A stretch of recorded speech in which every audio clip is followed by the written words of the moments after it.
Hello and thanks for clicking on this video, I really appreciate it. So each month I do an update on the performance of my solar system here in the UK.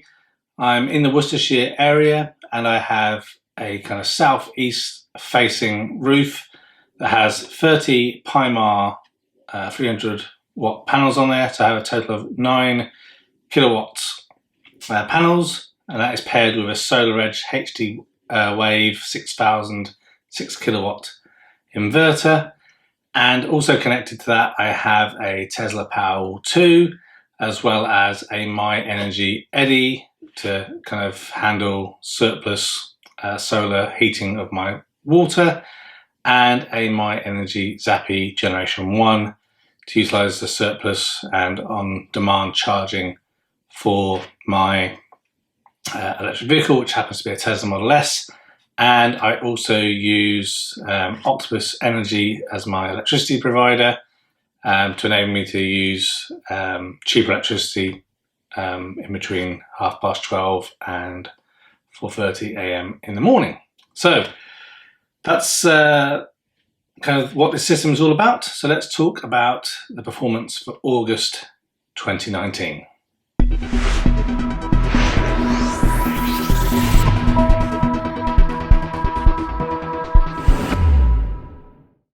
Right, so August 2019 has been a pretty good month in terms of how things have felt. The weather's been pretty good, some pretty good temperatures as well. So solar systems work well when they're not too hot. So, you know, on a good amount of solar, so a good amount of sunshine, but not too much heat. And I remember from last year that kind of in the August, September timeframe is when you start to get some really good kind of ambient temperatures and quite a reasonable amount of daylight. And it really kind of helps the system perform really well. I recently posted a video on my 1 year performance of my solar PV system, so please feel free to check that out if you're interested as well. And when it comes to October, I will have had my Powerwall for a year as well, so I'm going to try and see if I can do some review of how that's worked over the last year as well. So if we look at kind of what the expectation was of solar performance for August. So my installer's estimate was that I would have 940 kilowatt hours of electricity generated in August. My estimates were that we'd have 880 kilowatts of electricity generated in August. And you'll remember, if you watched others of these videos, the system tends to perform somewhere in between the two. So I would guess we're probably looking at around 900 kilowatt hours-ish would be my estimate if things have gone kind of well. So let's jump on, and so we can share the screen and see where we are. Okay, right, so we can see actually we had a really good month. So August really was good. So 990.95 kilowatt hours of electricity generated, which is kind of fantastic. Really, really good. I had a self-consumption of 825.45 kilowatt hours. I exported quite a lot this month, 165.5 kilowatt hours. Part of the reason for that high export, aside from obviously good generation, is I went away for a week. So we had quite a good week of weather that week. So that meant that I exported a lot. In terms of consumption, 982.9 kilowatt hours of electricity consumed. So you can see most of that came from my self-consumption, so 825.45 kilowatt hours, which you mentioned already. I imported 157.45 kilowatt hours. Obviously, I exported nearly 10 kilowatt hours more than that. So really, I was kind of neutral and had a 1% export out as well. So really, really good. If we quickly just look down here at the bottom, moving forward from this video, we will start to see the year by year comparison. So you can see I didn't have the solar installed until the 24th of August 2018, which is why the bar is so low in blue there and so high for this year. But September, you can see already when it comes to doing that September 2019 update, we'll be able to see quite easily how it compared to last year.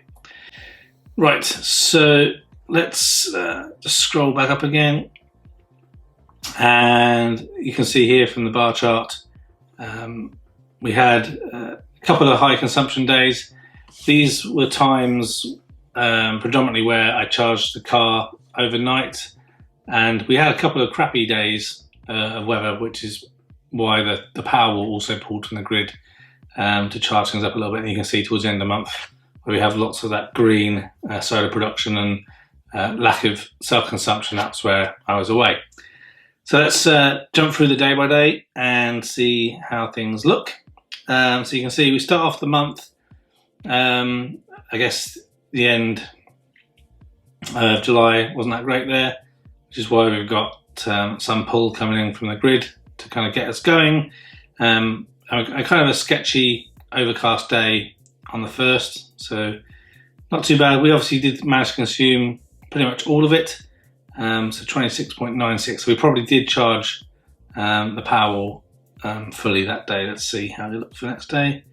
Yeah, so only a little bit of pickup early hours in the morning, and the rest is self-sufficient. And you can see towards the end of the day there, we've got some export. So Powerwall is full, hot water would have been heated, and maybe or maybe not, I'm charging the car right now, not too sure. It doesn't look like it. The 3rd, another good day. Again, still slightly overcast. We nearly hit a peak, 6 kilowatts there, but in general, it's kind of lowish at 4.5 and quite overcast. Move on to the 4th. Again, peaking just over 5 kilowatts, but in general, very overcast again. But again, we're able to charge and do everything that we need to do. Must have been going somewhere the next day here, so that was the 5th. Can't remember what's happening in my life on the 5th, but clearly I'm charging the car overnight, because you can see there a good strong 7 kilowatt pull for a few hours just to get things topped up, and then things kind of fall off, and then we have a good solar production day. So we're hitting 6 kilowatts at around 9 AM. It kind of sits there for about an hour, and then a bit overcast. But again, we've got plenty of surplus again, so not a bad day. Everything's started to pick up for the month. 6, again, not too bad. A couple of high peaks, around 5.5-ish kilowatts, but quite overcast again. But still a good generation day.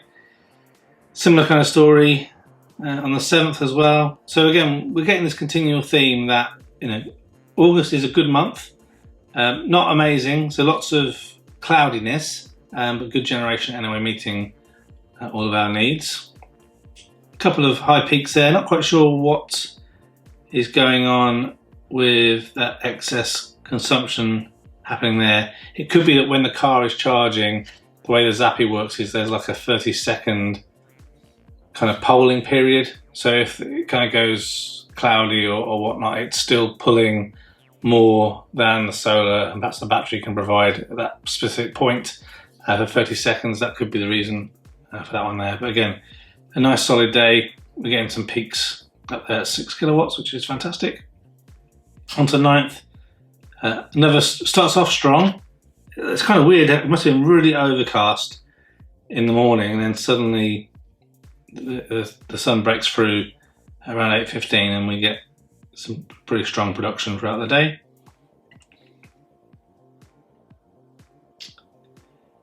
Okay, not so good on the 10th. 23.72 kilowatt hours in total for the day. So I'm going to guess probably we have to pull from the grid a little bit in the morning the next day there. No, actually we're still good. So not too bad. Made it through the day, or made it through the night, onto the next day. Again, we got enough generation to get us through.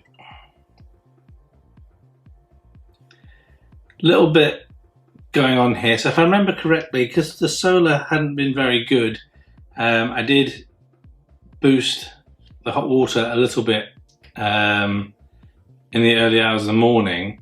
And so what happens here is I'm trying to pull power from the power wall, but because it also knows that the electricity is cheaper in between 12:30 and 4:30 in the morning, it will pull some from the grid because it thinks that's the smartest thing to do, as opposed to kind of deplete the power based on what its expectations are. So that's why we see a bit of that.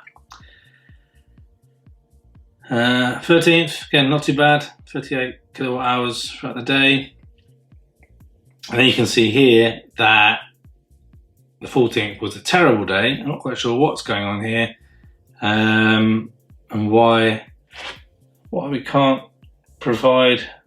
What's going on? What happened on the 14th? That's a really odd day. I'm really surprised to see that, because the previous day the power wall would have charged, and we can see that we're consuming stuff. It's weird. Not quite sure what happened on the 14th. Just check my calendar. I'm curious now to see might be what was happening on the 14th.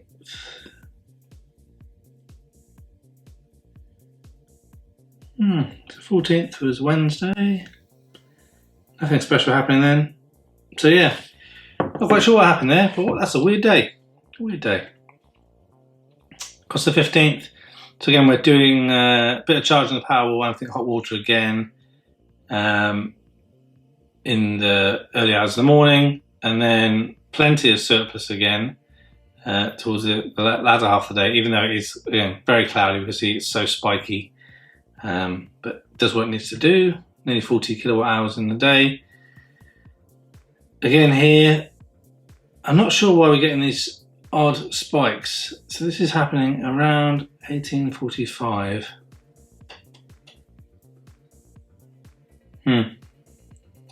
Not quite sure why, because it's only 2.5 kilowatt draw, so the power would supply that. One thing I had noticed a bit more this month is sometimes the Powerwall does this weird thing where it doesn't provide power. It allows the grid to supply the power, which maybe that's what's happening here. It's a bit odd that it's happened for a prolonged period of time. Now, the power won't have been charged during that day, I can tell. So maybe, yeah, maybe it was just cooking and stuff that meant that we had to pull from the grid. Odd. 17th, lots of charging going on. So I think we have power and car charging and hot water and all sorts of things going on here, because, yeah, let me just check my calendar, but the 18th, Sunday. Yeah. Again, not quite sure why I decided I needed so much charging, but I think maybe the car was probably just really low or something, and I decided I needed to charge up. Okay, on to the 18th. Pretty good day actually, not too bad. Strong 6 kilowatts being hit there. Overall, doing what we need it to do. 19th, again, this is a constant pattern that the weather's not too bad, but just constantly quite overcast, which is causing those problems. 20th, again, another good day. Charging all the things. And 21st, similar story. Again, a good, what's that? We've got about an hour, just over an hour and 15 minutes of strong 6 kilowatt generation for a sustained period of time, so that was pretty good. And on the 22nd, that looks to me like some slight combination of a bit of power charging and me heating hot water early in the morning. Could be baths and showers. And then the 23rd will be, just trying to check on my calendar again. 23rd is a Friday. Right, I think actually, yeah, the night before that would have been a little bit of car charging, I think, just a slight amount, because I was going to help Ed collect his Tesla Model 3 on this day. So that would explain what's going on there. And not a lot of electricity usage really during the day, because I was at Tesla most of the day, waiting for them to sort out the car. Then in the morning of the 24th, I am going on holiday for the week. So I was charging my car up to 100% because I had a long trip. And where I was going in North Devon, there was not a lot of charging infrastructure. So I wanted to make sure that I had, as much as possible, a stress-free week. So we can see here, obviously I'm gone and plenty of surplus. Actually, the weather looks pretty good there. So the next kind of 7 days should be pretty uneventful. So again, lots and lots of surplus being exported. Some really good work. Look at that. That's some monster clipping for August. So 10:45, a couple of hours there. Good solid generation. Again, lots of exports. I'm not here. Bit of a cloudy day, but again, still lots of export. Still more export. And again, and I come back on the 31st. So yeah, you can see when I get home, now I start to put the washing machine on and all that kind of crap. So I think the one thing that I thought was quite interesting was whilst I was away, obviously I was still monitoring the system, and it's interesting to see, obviously every day, even when I'm not here. So the house was consuming around 200 to 300 watts whilst I was away. What was interesting to see, obviously, that was slowly depleting some of the Powerwall, around 40% in Powerwall, something like that. And obviously the water would cool a little.